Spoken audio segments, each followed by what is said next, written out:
So what's up guys no? Ngayon kami ni Daylord, ni Ate Jerica ay maglalaro na naman ng panibagong laro na tinatawag na Skinwalker. At ngayon syempre dito sa larong to kailangan namin gamitin yung pagiging judgmentality namin para syempre malaman kung sino yung double ganger or hindi. Basta para lang tong nakalimutan ko ng laro dun eh. So dito nga guys, may nakausap kami dito. Commander yata namin to eh. Hindi ko lang alam. Basta, hindi ko alam. Basta walang kwenta yung taong yan. Di naman yan bumabaril eh. So dyan nga guys, nagsimula na yung laro namin. So, yan magiging sniper lang kami dyan. Tapos titignan namin dyan kung sinong kakaiba dyan.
Yan nga guys, dyan, gabi na dyan. So, dyan hinahanap namin yung exit hanggang nahanap na nga namin yung palabas. So, agad ko sinabi sa kanila dyan na nandito yung exit sa gilid ng hagdan. Yan, pinagkukuha ko na yung mga bangkay nila.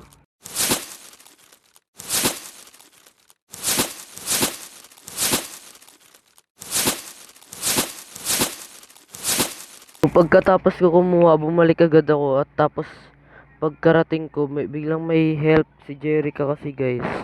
May sumugod pala sa kanilang mga itim, so tinulungan ko sila dyan guys. So agad namin pinuntahan dyan si Jerica. So sinulog ko na ako dyan, tas ako yung nag-sniper kaso yan, nagdala na ako ng pistol. Kaya yun, lumapit ako sa kanya ano nangyari. Sabi niya hinila daw siya na nakaitim kaya tinulungan namin siya dyan agad. Ayan o. Tapos dyan guys, may nakita kami nakaitim guys. Tignan nyo naman guys, what is that? Oh my, ang dami ata nila dyan guys eh. Mga 5 yan sila dyan guys. Eh, mga binubuhat na nga sila dyan guys. So grabe, pinagbabaril na namin siya.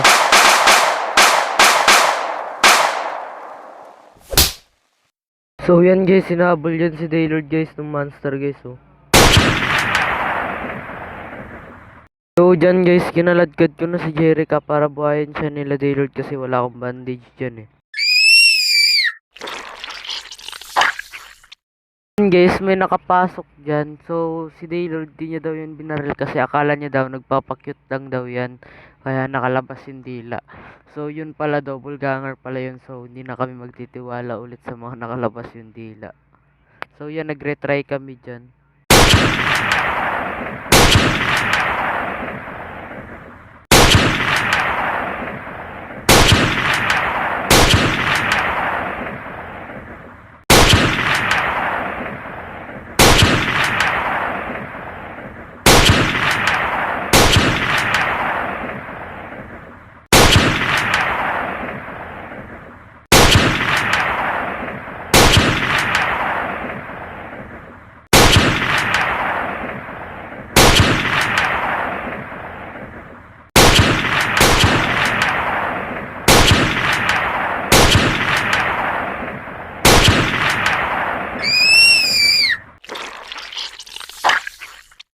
So yan, pangalawang laro namin. Day 1 pa lang, talo kami kaagad. Ay, nako.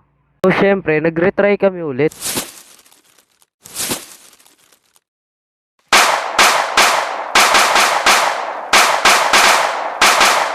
Pagod na ako kakano ng pistol na yan. Basta yan, yun na yan. Tapos na nga lang natin. Tas yan, Nung gumabi na guys, pinagko-collect na namin yung katawan dyan.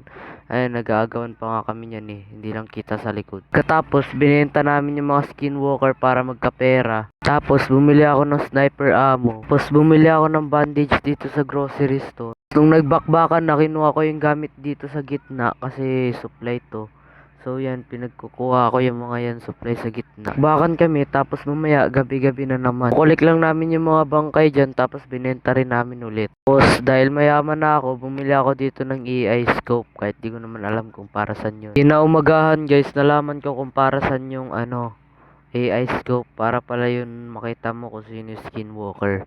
Tapos dyan nga guys, sinray ko yung time stop, tapos nagsihintuan yung mga kalaban namin dyan. Ayun oh. Ang galing.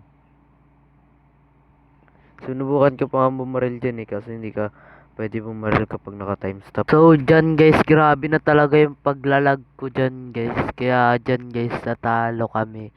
So, yun lang guys. Sana naman nag-enjoy kayo ngayong video na to. Ako na boring na ako mag-edit eh. Kaya yun. Ay nako.